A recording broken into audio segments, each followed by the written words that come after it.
Vestry Covenants, a foundation for future vitality. Thank you so much for taking the time out of your busy schedules to be in this webinar. This is a great subject, particularly for those of you who have vestry elections and orientations coming up. My name is Brendan Hunter. I am a program director here at the Episcopal Church Foundation. I help with our publications, ECF Auto Practices, our fellowship, as well as all of ECF's events and partnerships. I have a background in parish administration and currently serve on the board, which is the vestry at my parish, and I'm very excited to join you talking about this important topic. We'll just quickly hand it over to my colleague Miguel, who's also presenting with us this evening. Hi, everyone.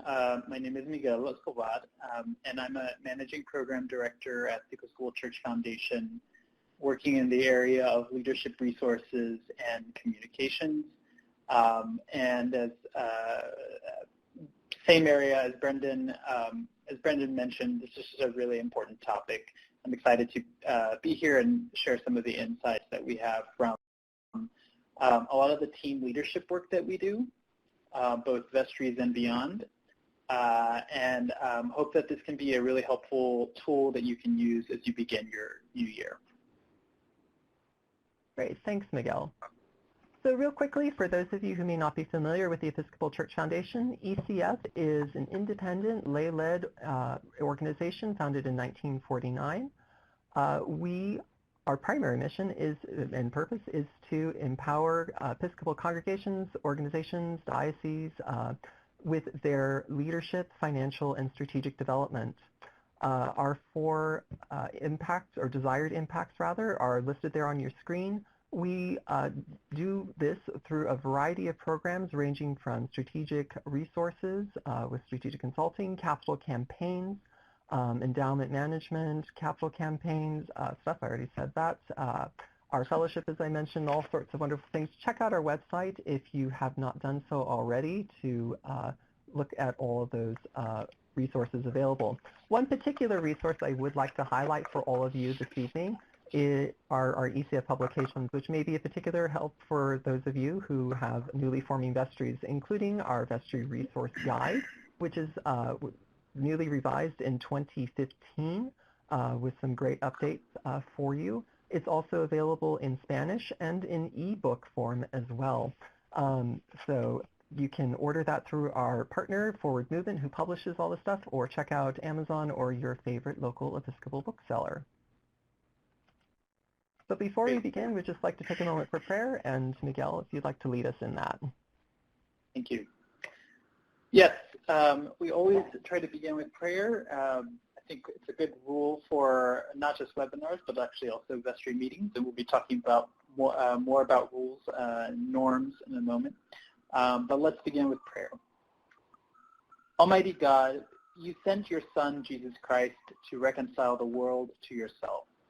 We praise and bless you for those whom you have sent in the power of the Spirit to preach the gospel to all nations. We thank you that in all parts of the earth, a community of love has been gathered together by their prayers and labors, and that in every place your servants call upon your name. For the kingdom and power and glory are yours forever. Amen. I think part of the reason why we highlighted the term community of love is that covenants do have something to do with love and how we hold one another together over the course of the year.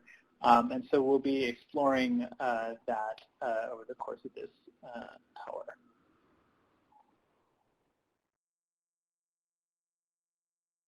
And so sorry, let me go back. So what we're going to be talking about today, there's four sections to this presentation. Covenants in congregational life, and Brendan will be covering that.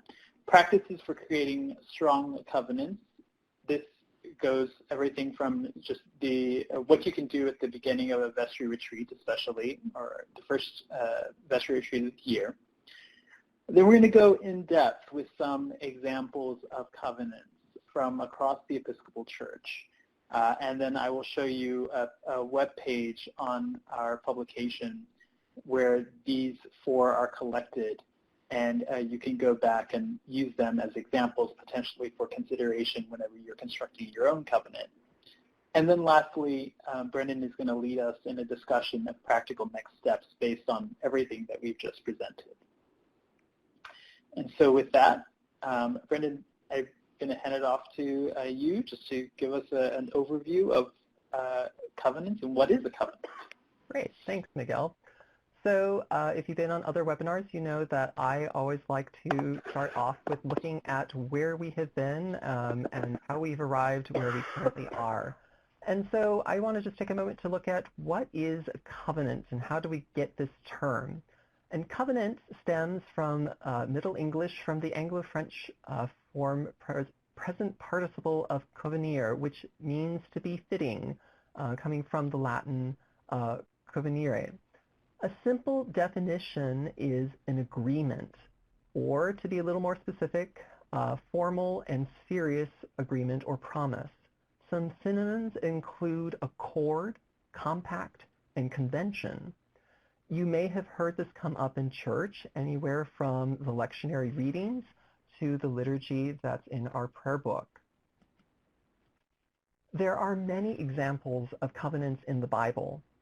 In the Old Testament, we have the covenant between God and Abraham in Genesis 15, that he and Sarah would have descendants as numerous as the stars in the sky and grains of sand on the shore. Perhaps one of the more vividly depicted stories is the covenant between God and the Israelites that we hear about in Exodus, through their freedom from slavery under the Egyptians, culminating on Mount Sinai with Moses delivering the 10 Commandments to the Israelites. And of course, it's also in the New Testament. There's Jesus and the blood of the new covenant that we remember every time at the Eucharist when it's celebrated. So covenants are very biblical. And if your vestry needs to wrestle a bit with this concept, there are many number of choices of scripture that you can use to discuss this concept. Just want to take a moment to then look at 2 examples of covenants in congregational life. What do we mean by this? How does this play out? Covenants in a community setting have 2 fundamental qualities, according to Brother David Vryhoff of the Society of St. John the Evangelist. In his Vestry Papers article, Tools for Healthy Communities, Brother Vryhoff explains that covenants are both descriptive and prescriptive. Covenants are descriptive in that they address the way the vestry or community intends to live, explaining how decisions are made, how responsibility is shared, how new members are incorporated, and so on. Covenants are also prescriptive. That is, if the vestry strays from these practices or loses its focus, the covenant gently but firmly calls the group back to its original intention. Church of the Transfiguration in Dallas, Texas does this by dividing their covenant into 2 parts. The first part they have outlines how they will seek and serve Christ in each other.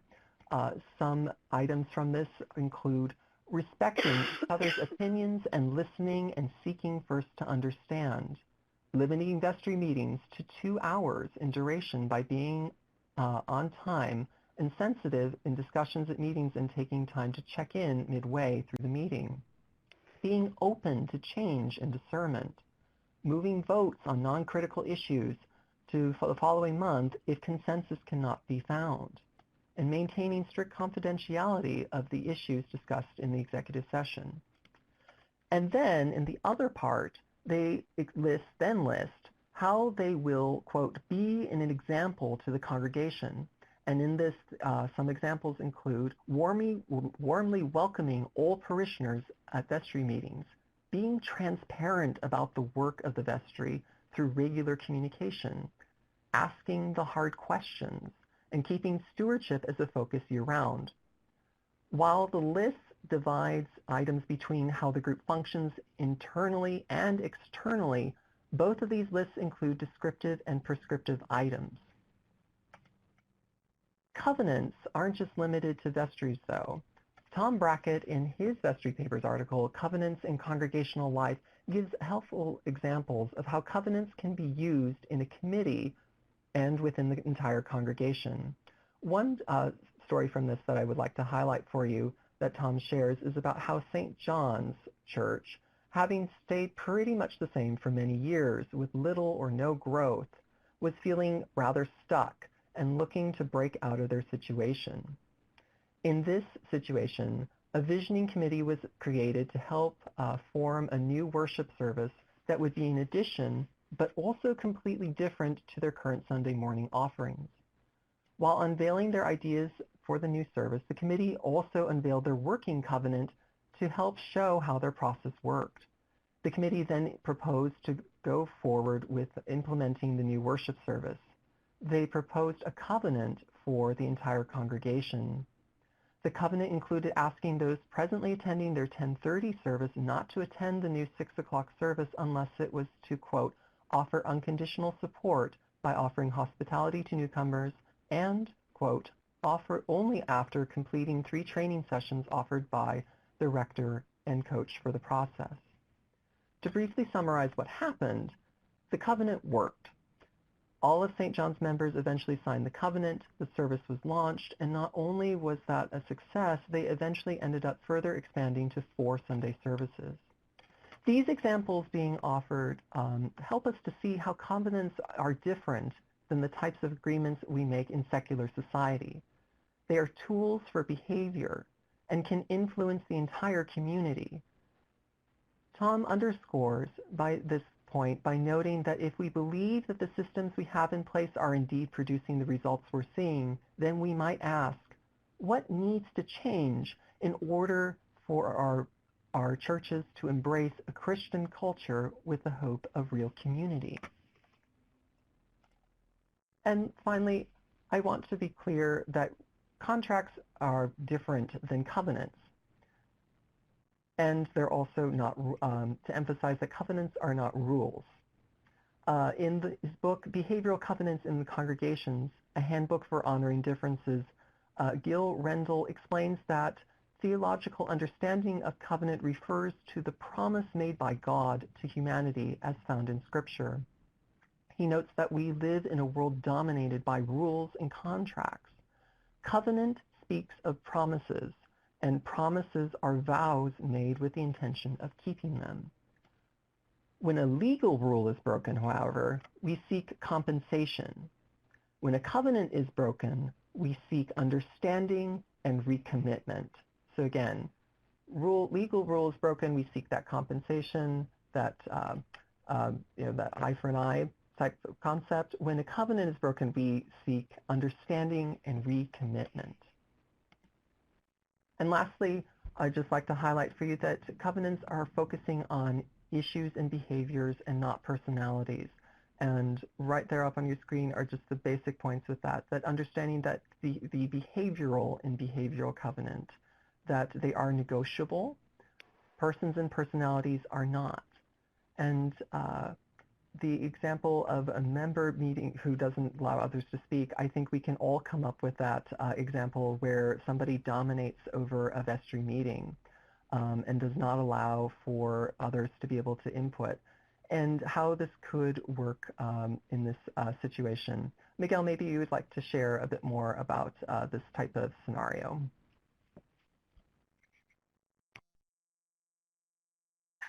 Sure. Sorry, I had to unmute myself.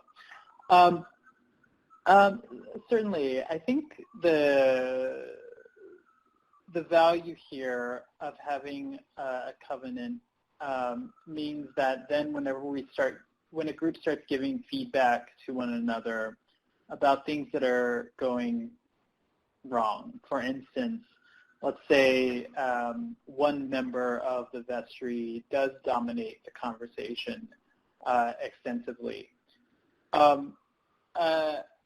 A covenant has a tendency to depersonalize the situation by saying, we want to make sure that every member has time and an opportunity to give input, as opposed to the conversation that frequently happens, which is, Bob,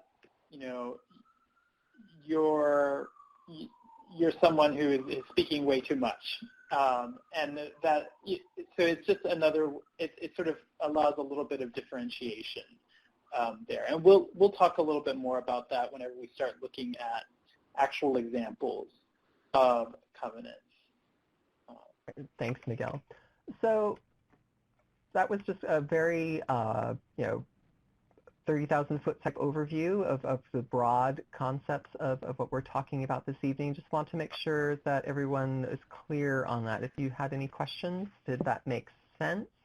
Is there something that's not quite making that connection? Are you seeing how that would work within your... And great, thank you. Always good to get that affirmation, but if you have that on the tip of your tongue, chances are is that somebody else also is wondering the same thing, so I'd encourage you to be the person to ask that question. But if not, feel free to go ahead, if that comes to you later, go ahead and use the chat box to go ahead and type your questions in. I think we'll go ahead and continue on, and Miguel will take over, but I'll of course be watching the chat box if you do have any more questions. Okay, great. Well, let's just get started with this image, because I think this image is a pretty, I think that's an actual photo of me joining a new group where I don't know actually what's going on. And many times, I'm sure like you, when I'm joining a group, I realize maybe about a meeting in that there are all these unspoken norms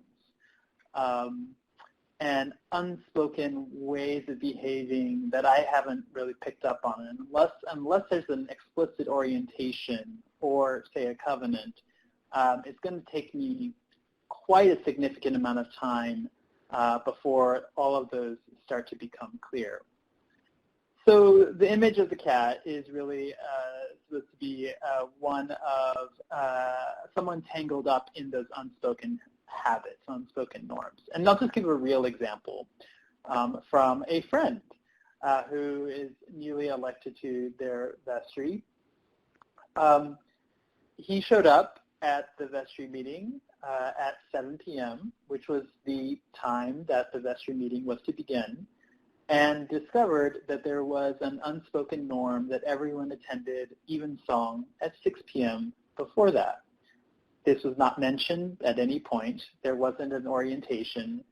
So it was just one of those things that, oh, wow, this is new, and I'm the person who doesn't know. Now, that's a pretty minor example. There are other more significant types of norms that can really impact the quality of vestry meetings over the long haul. And really, to put it a little bit more bluntly, can really make vestry meetings very frustrating. So for instance, some vestry meetings don't start until everyone has arrived, no matter how late vestry members are. Another one is that sometimes meetings will go on until the agenda is completed, again, no matter how long that may take. At times, there are some vestries will make decisions entirely by consensus without necessarily a mechanism for determining instances in which a majority vote might be more efficient. Another unspoken norm might be that, the real decisions are made in the parking lot before or after the vestry gathers, usually by just one or two people. Now, all of those are, I think, negative examples of practices and norms that can really, negatively impact the quality of vestry meetings. And they're part of what makes serving on a vestry sometimes pretty frustrating. So rather than feeling lost or tangled up in these sorts of unspoken habits, what I see and what we see the real value of vestry covenants is doing is partly starting to make those unspoken norms spoken and explicit. So in the process of doing that, of starting to have conversations about, well, how do we meet? Really then you're starting a conversation that's not just about let's make those explicit, but also then are these norms actually things that make sense and how we should be working as we go forward. So moving to the next slide,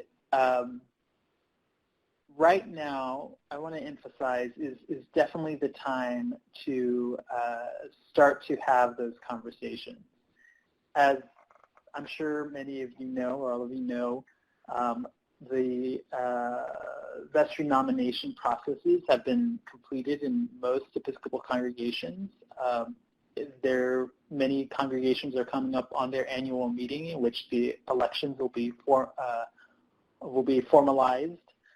And it's also around this time period when vestries have their first retreat. That's an opportunity to do some relationship building with one another. That's a really critical piece. If you're going to have this group working together over the course of the next year at the very least, people do need to get to know one another. And a second major function of this early vestry retreat is to have some sort of conversation in which you do lay out how the group is going to work together. An additional benefit for this conversation is that this is a really great orientation for new members. Thinking back to that cat, you don't want new members to feel as confused and tangled up in unspoken norms as that picture would suggest. Finally, it's any time that a group gathers to talk about the way in which it's going to meet is always an opportunity to institute some healthier practices. So for instance, if the norm at your vestry is to just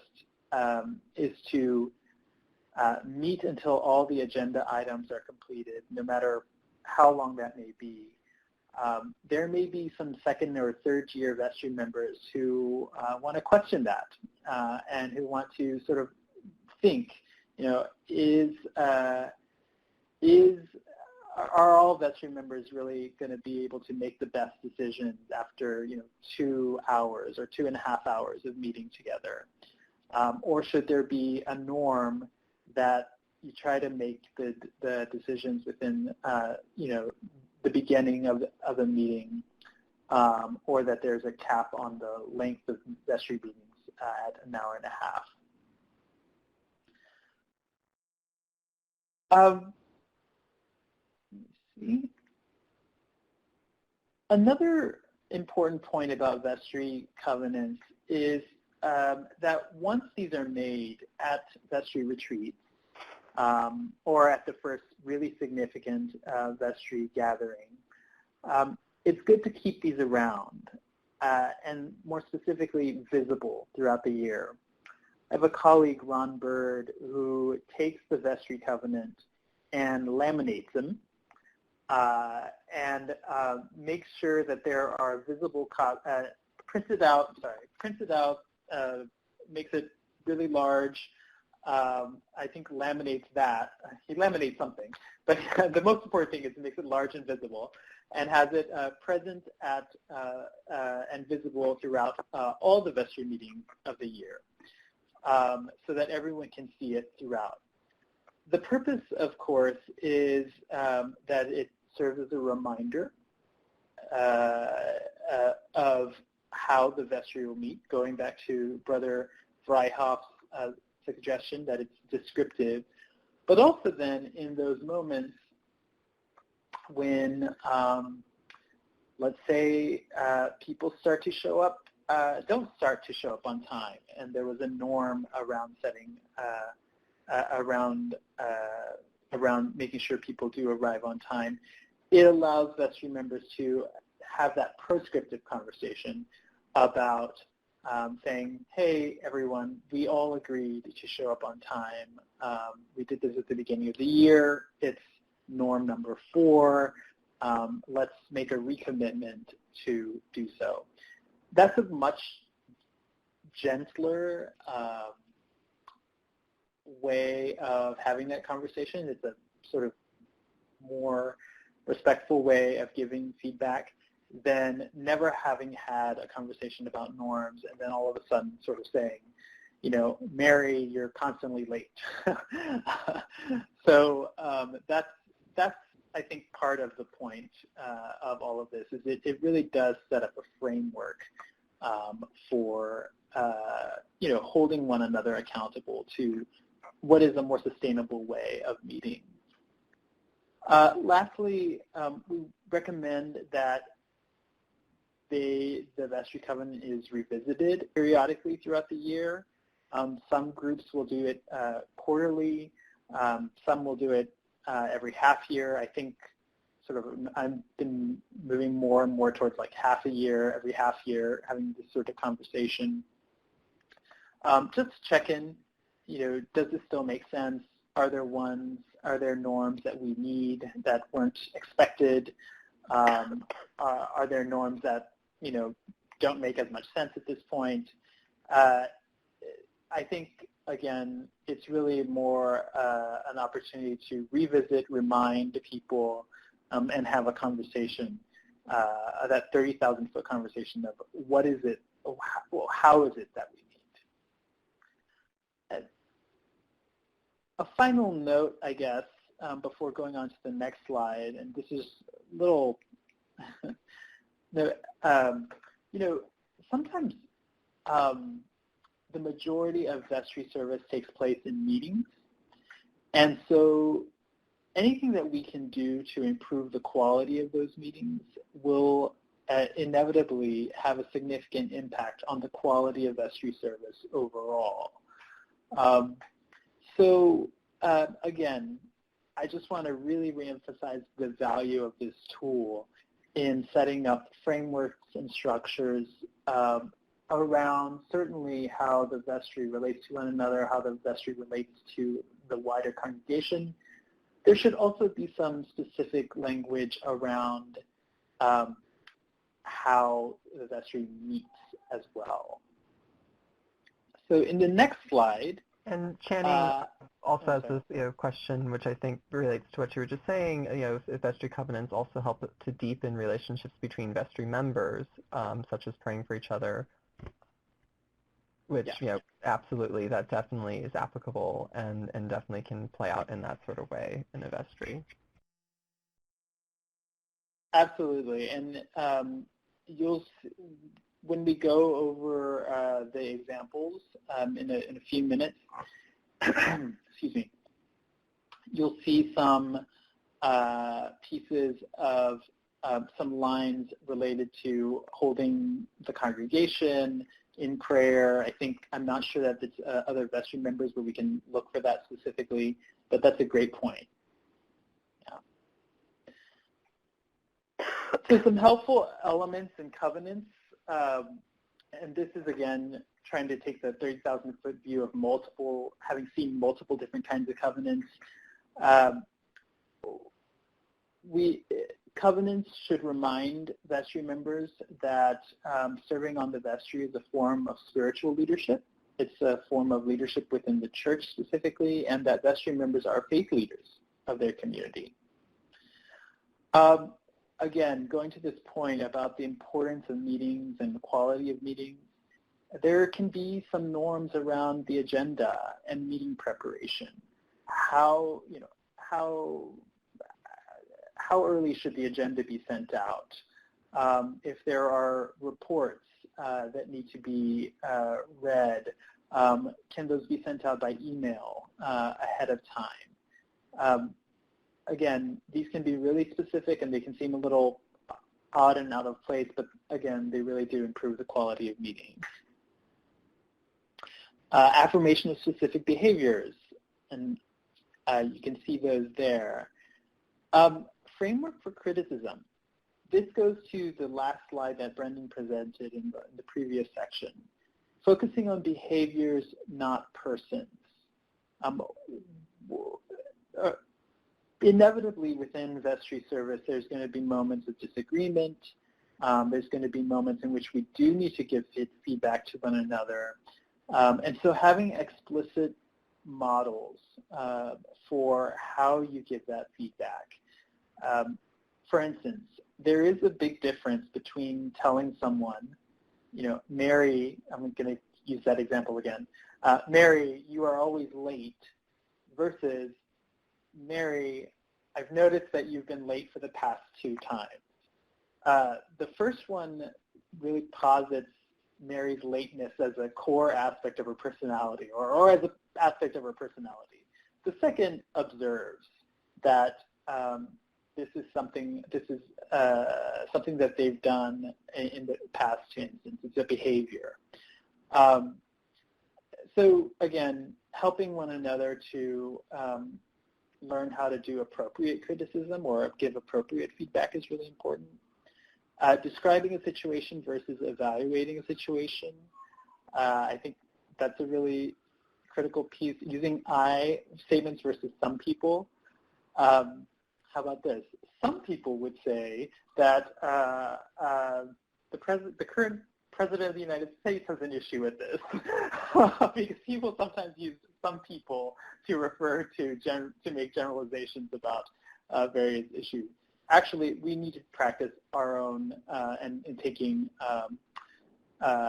responsibility for our own statements and beliefs as well.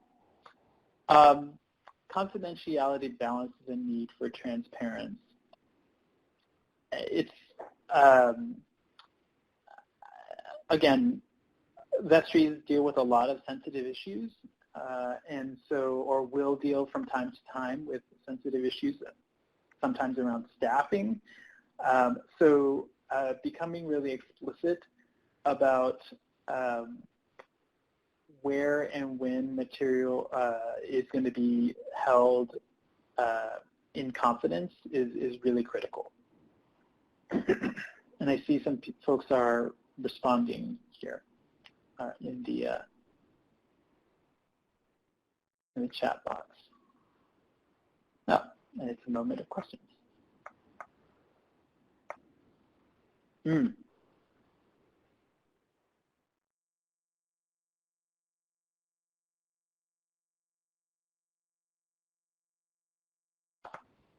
you recommend a specific covenant for handling confidential information from vestry members?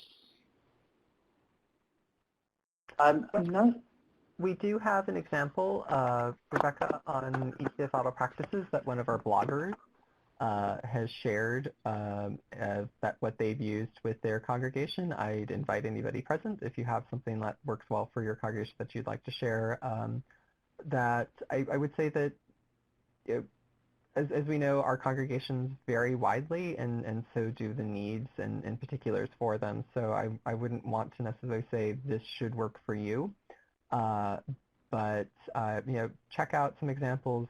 Google search, as we'll mention in some of the resources, is a great way to start with some of this, and because many congregations in that effort for transparency and full disclosure do post their covenants, their norms, confidentiality statements, the agreements.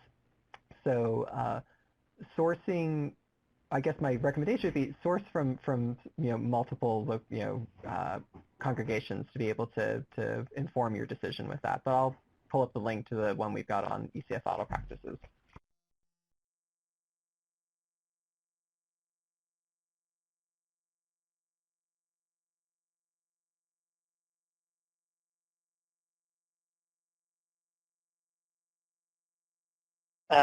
Sorry for the delay.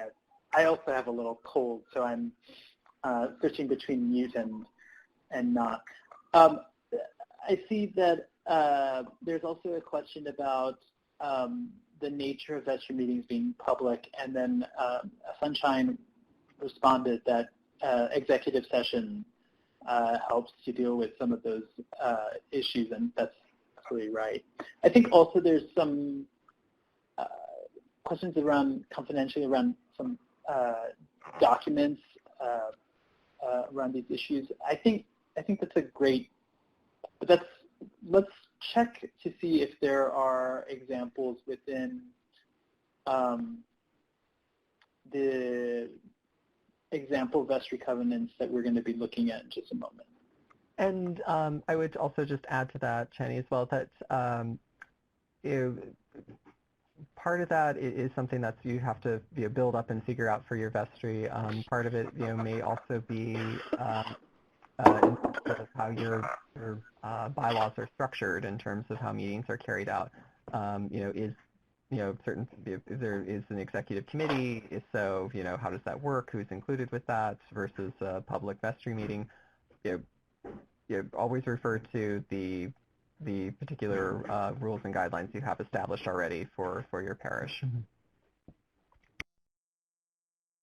Great.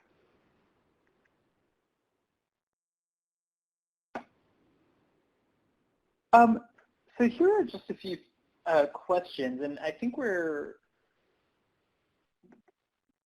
let's just try one of these questions because I'm a little concerned about time.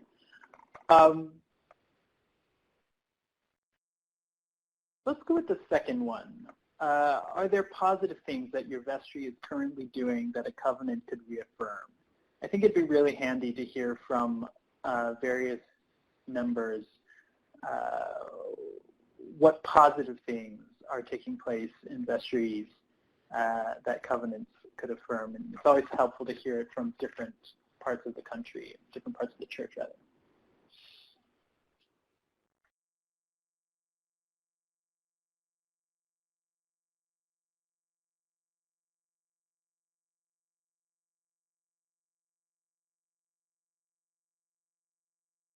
That's great.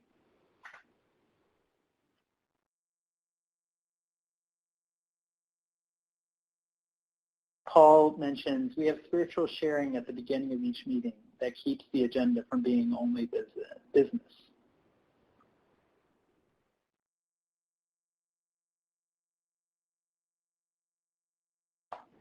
Wonderful. Stuart says we are good at being on time and keeping to a timed agenda. We also start with evening prayer.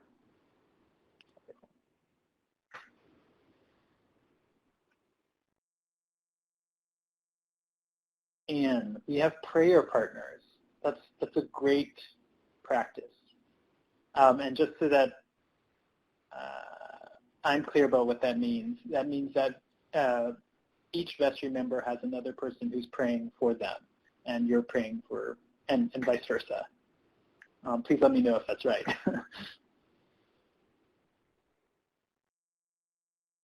Don Brill. Agenda sent out at least a week in advance. That's very impressive. Ministry reports due 3 days prior. Start evening prayer and Bible study. Those are wonderful.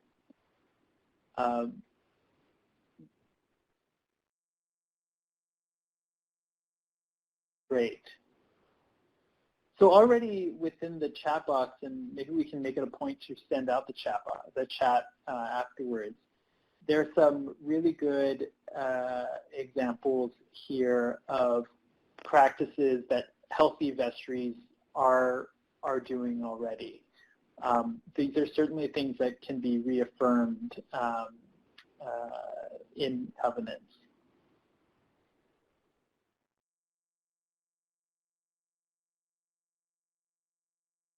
Oh, wonderful. So just to tease out what Paul suggests here, one really, I like that idea too. One helpful thing, not just in this example, but actually generally, is to make a distinction between agenda items that are focused on discussing an idea and items that are going to be about making decisions about that. So for instance, in this case, a parish will bring an idea to a meeting and they will have a discussion about it, and then at the next meeting, they will possibly make some decisions around it. That works on many, many different issues, and there is some value, in fact, to waiting for at least the next meeting for longer term or more strategic decisions to separate those out just a little bit. It gives them space to think and to reflect and have that sort of deeper conversation. Wonderful. Well, thank you for those examples. So I'm going to show you some more examples now, or we'll go through some. And what I want to point you to first, though, is this URL. This is a tool that's on ECF Vital Practices, and let me just get this for you. Oh, thank you, Brendan. I put it in the chat box. And I'm going to show my screen so that we can go through each of these. Okay. So hopefully you are able to see my screen. And Brendan, can you just affirm that or let me know?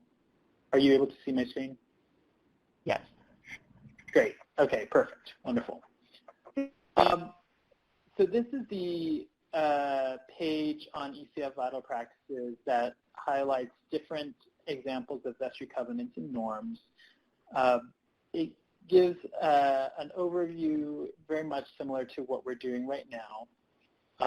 But perhaps most importantly, there are also then these 5 examples. And we pulled these from different congregations across the Episcopal Church, and actually we pulled them specifically from Episcopal communicators. We asked Episcopal communicators to send us really strong examples from across the church. And so we think these are pretty good, and hopefully they will help to serve you as you go about constructing your own. So the first 2 that I want to highlight is from the Church of Transfiguration, Dallas. This is the 2014 Vestry Covenant. Some of these documents are a little dated, but they still serve great examples, as well as the Vestry Covenant from St. Andrews in Ayer, Massachusetts. And the thing that I want to highlight about both of them is that, as you can see, both divide their covenants into 2 sections. One that speaks how the vestry will serve Christ in each other, so how the vestry will basically function together. This is the first section here. And then secondly, and also very importantly, they have a section that's talking about how the vestry relates to the wider congregation.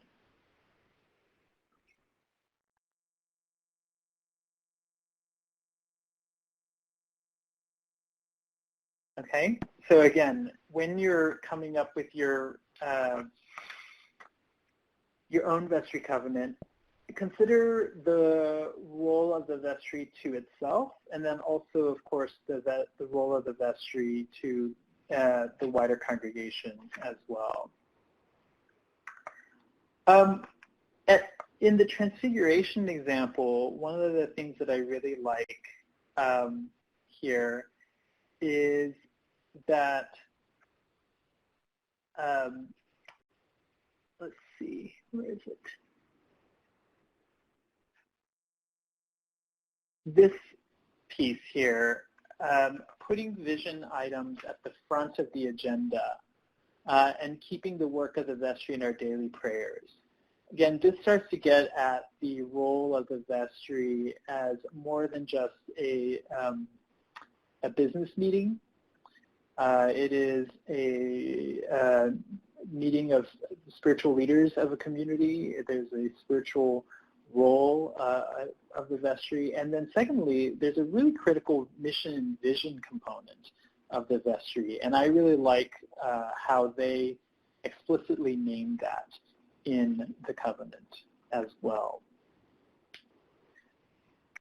In the St. Andrews Ayers example, there is the 3rd and 4th here is beginning vestry meetings with a time of spiritual focus led by the rector. as well. Finally, I thought that these two bullet points from St. Andrews are really critical because, again, they speak about how to give feedback, in this instance, not just within the vestry, but about feedback within the life of the wider congregation. They say that the vestry will be an example to the congregation by bringing comments and suggestions on behalf of identified or named parishioners only, and agreeing not to act on behalf of anonymous critics. So those are very similar, but you can possibly hear in that that maybe there's been an issue, or there's a long-standing issue in many communities around anonymous criticism, and really, again, asking vestry members to own their own position and asking community members to own their own position as well. So again, I'm sort of breezing through these rather quickly, but I would encourage you to go back and check these out at a later point here. And looking at St. Stephen's Episcopal Church in Severn, one of the things that I thought that this vestry covenant does really well is it connects various sections of the covenant to quotes from the gospel. Again, so really rooting itself in this idea that this is not coming out of nowhere, but this is rather, or this is, but rather this is a lot of the gospel, and certainly the book of Acts is about how the community works together and relates to one another. So you'll see, again, keeping the spiritual focus right on top. I also thought that the preface was really nicely written here, in that it distinguishes between church leadership and types of leadership within other types of organizations. So you might consider having a preface of some sort, again, just to keep sort of the role of the vestry in particular at the top. And then lastly, I wanted to focus on St. David's Episcopal Church in Austin, which is a very large congregation. What I found quite refreshing about this example is just how direct and explicit this covenant is about vestry role and responsibilities. In a one-page document, they cover everything from attendance to giving. I believe they even mentioned the tithe, fundraising on behalf of the congregation. There's a really important, or there's a really interesting section on the priority of the priority of vestries in relationship to other priorities in one's life. So again, I thought that this was one of the most sort of direct type of covenants that I'd read, and it's helpful in its clarity if that's sort of the mode and culture of your congregation. So with that, let me go back to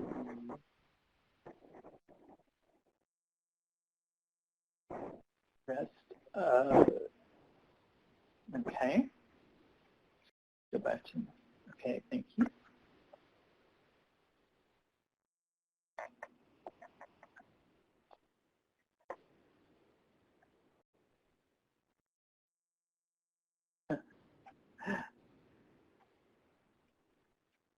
Okay, great.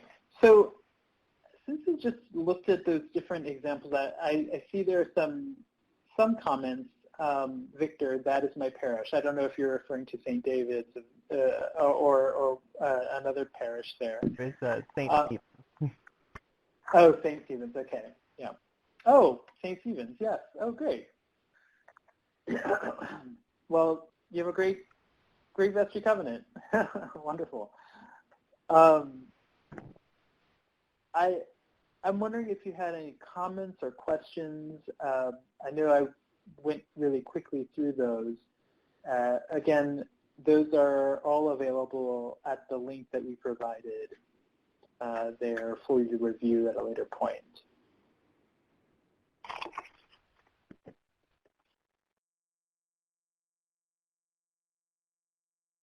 Okay.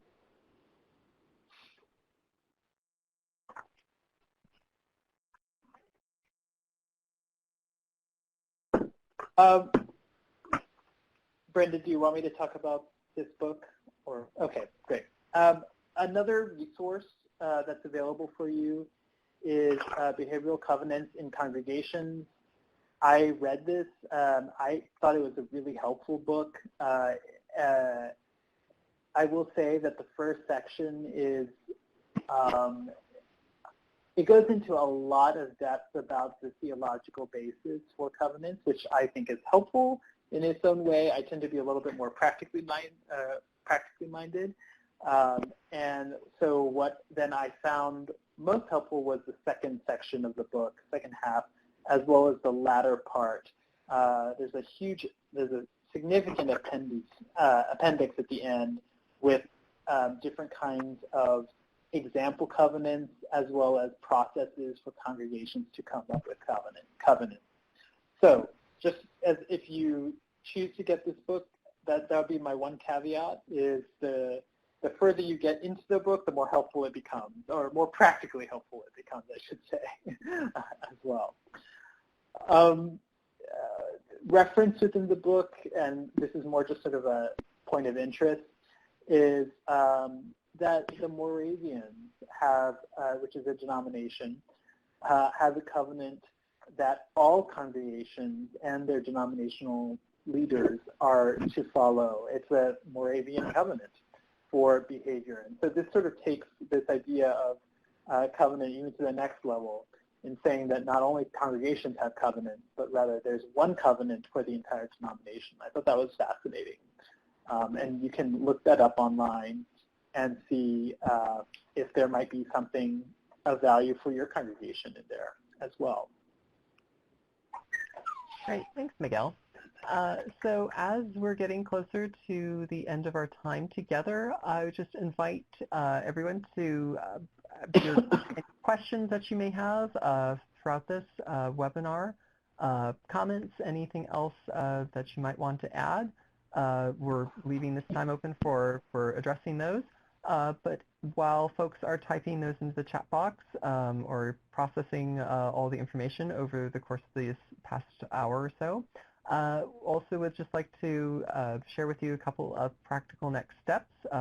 This is where we just go through the entire presentation and just pull some of those examples out and put them here on a list for you to consider.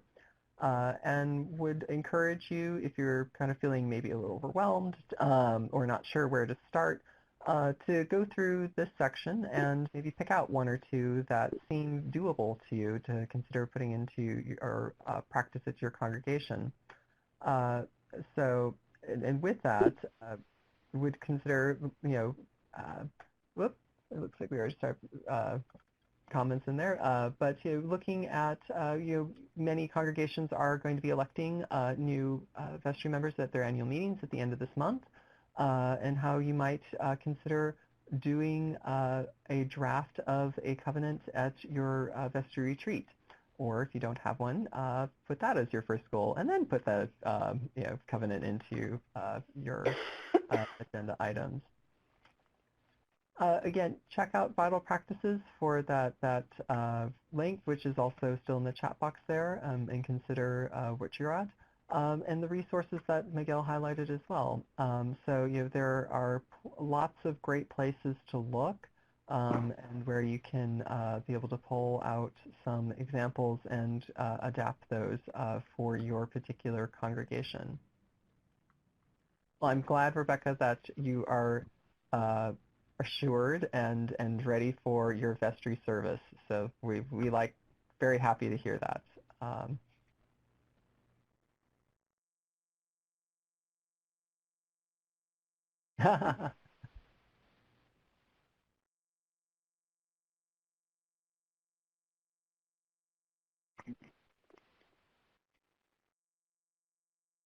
So again, as we're kind of approaching this end of this time, please put any questions or comments. I know we've covered a lot of material, but again, if you do have any other questions, you can always contact us after this.